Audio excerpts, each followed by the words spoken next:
Hello everyone, this is Time Fast again, and today it's been a long wait. We're gonna take a look at the entry grade RX-78-2, so let's go.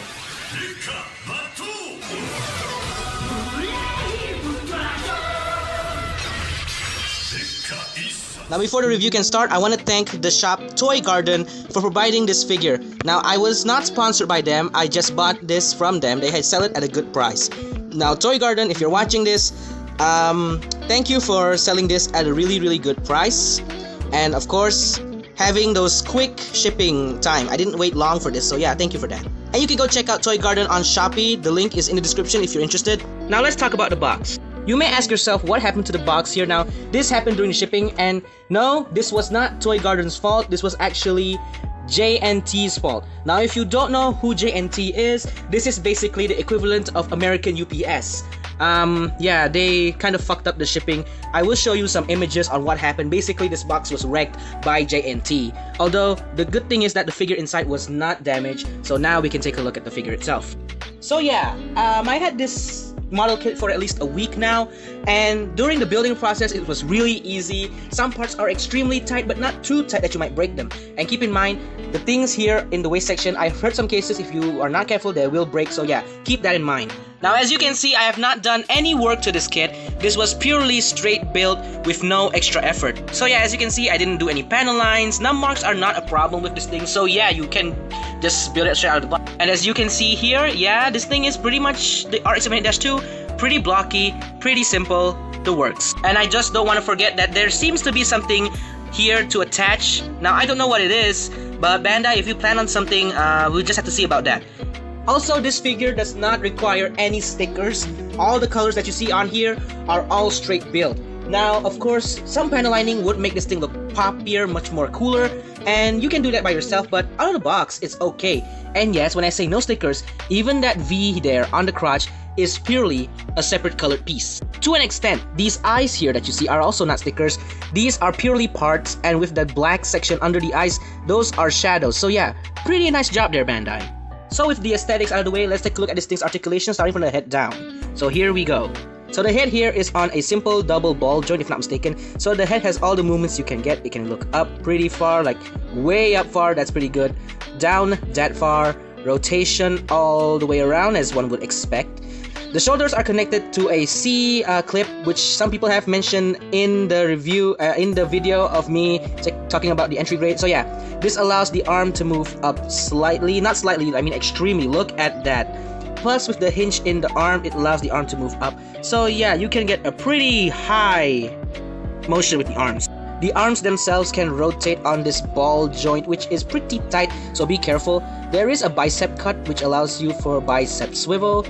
As you can see through this section here, but that allows the elbow to bend slightly over 90 degrees. Now, as for this peg hole here, the peg hole actually exists under the arm as well, both sides, so these can be interchangeable. Some people find it ugly, but to me, it's acceptable. Why not? The waist is where this thing really shines. Now, unlike normal Gunpla waist, which is the peg, a ball joint, and a ball joint, this one has a ball joint directed to this section, so it allows the waist to do a serious nice ab crunch. Look at that. Although the back is kind of exposed, but that allows you to see the joint in action. And this also allows you to move it way, if this works. I can't get it to work on camera, hold up. Thanks to cemented joints, you can allow this thing to go up this far, which allows you to make some organic flying poses, if that makes sense. Sure, the front is exposed, but that's the beauty of this kit. If I can get it to work on camera, it should work like that, the segment. Waist rotation is there, but also you hear that clicking sound. You want to be careful with that, and these parts will always get separated, so keep in mind when you're posing this kit, some parts will get separated. Now, talking about separation, the front skirts, as far as I know, cannot be separated, so they have to move together, but at this point, they kind of are locked, so there you go. You have to be careful because this kit is delicate, so be careful. The side skirts are connected to a ball joint, which allows them to move up this far. They can rotate, but although it's kind of limited, you have to be careful with everything. And you can see the joint in there. This joint has a tendency to break if you're not careful, so yeah. The legs can kick forward about that much. Pretty okay if I do say so myself. You can always cheat, why not? Backwards movement is about that much. outwards movement is also pretty decent, not the best, but then again, it's better to have one than none. Thigh swivels are present, although you have to be careful. You don't want to break that joint. It can go about this far. So yeah, for those of you who are wondering, it can go that far. The bend at the knee is pretty okay, double jointed, why not? It's pretty cool. The ankle armor is actually connected to a joint, so it can move slightly on that ball joint, as you can see slightly there. But the feet here is the most advanced selling point of this kit. It can move up about that far with this extra flip foot joint. I'll show you that in action one more time. There we go. It's a pretty nice joint. Back about that much. So yeah, flying poses can be achieved. And what's most shocking of all, the pivot on this thing is beautiful, something that the Revive cannot do. So yeah, the articulation on this thing is bang on. As for accessories, you get this shield, the standard issue Gundam shield. The back is white with this handle. This handle I'll explain later. This peg is used to connect it to the arm, like so. So yeah, it's a pretty strong peg. And with the help of that gray part, you can make it much more secure with this attachment. So yeah. And speaking of that, I forgot to mention that the hands here are on ball socket wrist, and they cannot be separated. They're just one piece. Forgot about that. Surely a Gundam cannot be complete without its beam rifle, and this beam rifle is simply constructed to have slapped together with this piece in the middle. And yeah, this piece doesn't have a yellow part, but it can move side to side. This handle cannot move, and it just plugs into the arm, simple, just like so.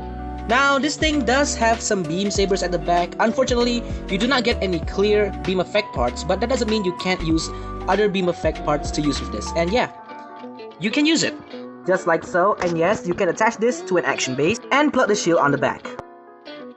Since the entry grade Gundam is 1/144 scale, here he is next to Petite Ritz, MASH Cardiolite, and another entry grade Ultraman Zero.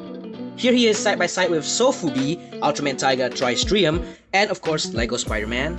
And finally, here he is side by side with the high grade RX-78-2 Gundam Revive.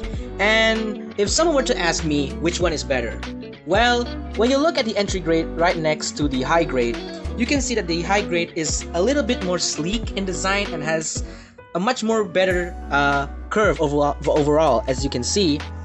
The shoulders, they're less blocky on the Revive, and the torso seems to be a lot more slimmer when it comes to the bulkiness. As you can see, this one is much more boxier, this one is much more slimmer. But these two are basically the same in terms of colors and in terms of proportions, with slight deviations. Honestly, you can see that the front skirts are a bit different, but that's besides the point. If you want some details, the Revive has a lot more details, while the entry grade has a lot more slimmer, much more simpler design. As you can see, the beam rifle on these two, the Revive has a bulkier beam rifle, while this one has a slimmer beam rifle. But technically, they are the same. I'll show you a lot more differences first of all. The first difference being that the shield placement on the entry grade is a bit lower compared to the shield placement on the Revive. The back of the Revive also is a bit different, as you can see that this part is not gray, while this one is separated for it to have much more articulation. So yeah, speaking of articulation, let's pose these guys side by side with each other. Now, it's in the flat foot test you get to see who is more dominant. As you can see here, the Gundam has a problem doing the flat foot test. Believe me, I tried, okay? Look, there's no way you're gonna get the foot flat on the ground there.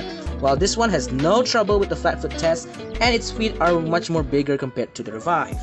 And as for the last shooting pose, well, these two can pull it off effortlessly. So yeah, that's end for the comparison of these two. So that is it for the review of the entry grade RX-78-2 Gundam. Now, what is the verdict? And this will be a 10-minute video, so let me just make it short. First of all, some of the articulation is lacking. Now, the articulation I'm talking about is the one in the elbows. The elbows cannot move forward, unlike the Revive, and the ankle armor is not as separable as the Revive as well. Second of all, I know some people have talked about its weapons, mainly the beam rifle being a little bit too flat compared to the Revive and not having that yellow piece in it. And the shield placement is a bit lower compared to the Revive. Third of all is the detailing. I've heard some people complain that the detailing on the entry grade is almost non-existent compared to the high grade Revive. And of course, the fourth one is that its design. Now, of course, I've also heard some people say that the design of the entry grade is a bit blockier compared to the Revive Gundam. And at first I didn't believe it, but when I build it for myself, I can see why. It doesn't bother me that much. And of course, the fifth one would have to be the lack of beam sabers. I've heard that some people expected the entry grade to have beam sabers included, but sadly that is not the case here. You're gonna have to supply yourself with high grade beam saber effect parts, and if this was your first Gundam, then you're kinda screwed. And of course, there's one more thing I like to point out is the stability. I've seen some pictures where people break the joints in the legs because it was too tight, and in my copy it is a bit tight but not extremely tight, so yeah. If you get this kit, be careful with that joint. Now let's talk about the positives. Obviously, the building process. The building process was so easy, so smooth, all the parts were layered out according to where the body is, just like on the Leo. Second of all, the color separation. Now, where this thing shines is color separation. Now, unlike the Revive, where it had the V as a sticker, this one took the liberty to make that V entirely color separated, which is nice in my opinion. Third of all, its price. Now, it doesn't come as a shock that the price of the entry grade Gundam is much more cheaper than the Revive high grade, because with its articulation, which is extremely good, and with its color separation, which is also good, some people expected this to be a lot more expensive, but no, it's actually cheaper than the Revive. And of course, this requires no stickers, as I pointed out. And if you take the time to panel line this thing, it will be extremely great. The fact it also works with an action base is also a blessing. And of course, when it comes to like recommending these things, I would suggest, which one do you prefer? So, if you like a simple build, and if you like detailing, you want the complete package, you want it to be good, just stand there. I suggest you get the high grade Revive, because the high grade Revive has great detailing, has great weapons, and of course, color separation, while not the best, it is okay. But if you want something with simpler builds, great color separation, extremely good articulation, and just the basics that you need with a much more cheaper price, I would suggest you get the entry grade Gundam. And you can get one for yourself. If you're a Malaysian like me, you can get one at Toy Garden. Now, like I said, I am not sponsored by Toy Garden or anything. I just want to let you know that this is the most cheapest entry grade you can find out of Shopee. One of the most, because when I looked for it on Shopee, I wanted to find an entry grade which was cheap, and Toy Garden, thank you for selling this at a cheap price. And hopefully we can work together in the future. And if you decide to sponsor me, let me know. Anyway, this was Time Foss, and I'll see you in the next review. That's all from me. Take care, guys.